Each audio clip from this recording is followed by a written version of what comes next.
Good morning, one and all. This is Tail. I wine your waifus and meet your manharas. I'm here today to talk to you about the tools that go into homebrew wine. Call it the winemaker's toolkit. One short, one subject. Today's subject, sanitizer. If you don't sanitize your tools, every container, you run the risk of your wine spoiling in one way or another. Months of waiting for a payoff only to find mold, or that it's turned into vinegar, the smell's off. You're dealing with something that can take weeks to see through to completion. You owe it to yourself and to your wallet to make sure that it's not a waste. Honey's expensive, fruits are expensive. Every minute of your life is precious too. You definitely don't want to waste those. You want a sanitizer. This is StarSan. This is the sanitizer I've seen a few channels recommend, and I've taken it as my staple. How do you use it? You read the directions on the label. I'm doing everything as close to the playbook as I can. The label recommends 1 ounce of this stuff for 5 gallons of water to make a sanitizing solution. Do the math. 1/5 of an ounce is about 6 milliliters. I use the precision plate on a kitchen scale and a large eyedropper to try and measure as close as I can. I overshoot it by a single milliliter, but I'm choosing to accept that risk. Don't do like me, try to be exact.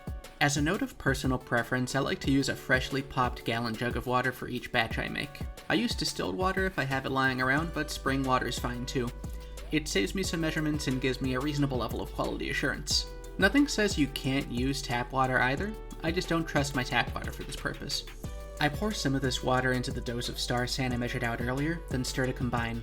On its own, it's viscous, so this will make combining everything together easier down the line. From there, all of the water is going to go into a 1-gallon carboy I have saved for this explicit purpose.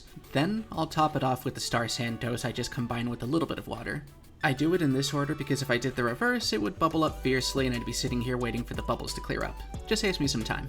From there, it's just a matter of how you use this stuff. There are 2 modes. The first, a spray bottle. You can wipe down a surface with it or spritz the inside of a bottle or a fermenter generously before pouring out the excess sanitizer. This will leave behind some bubbles, but if you follow the directions, you can easily make wine on top of the minuscule amount left after you've emptied a sanitized bottle. No harm done, it won't affect your final wine. It even has benefits like making it slightly more acidic. An acidic environment is necessary for safe wine fermentation. More on that in a different video though. The second mode, a sanitizing bucket, something you can literally just drop tools inside of, like this siphoning wand setup. I can't stress enough, do not skimp on this stuff. Get it, dose properly, even a small bottle will last you for a very long time for the upfront price. In my case, $20 USD for a 16-ounce bottle, but a 32 ounce is cheaper per ounce at just under $30. Nothing says you can't use it to sanitize other things too. Kitchen counters, cutting boards, this is multi-purpose. All said, this has been Tail. If you like what I do, subscribe, check out my other videos. This won't be the last one in this series. Thank you all for watching, have a wonderful night, and Happy New Year. Cheers! Bye-bye.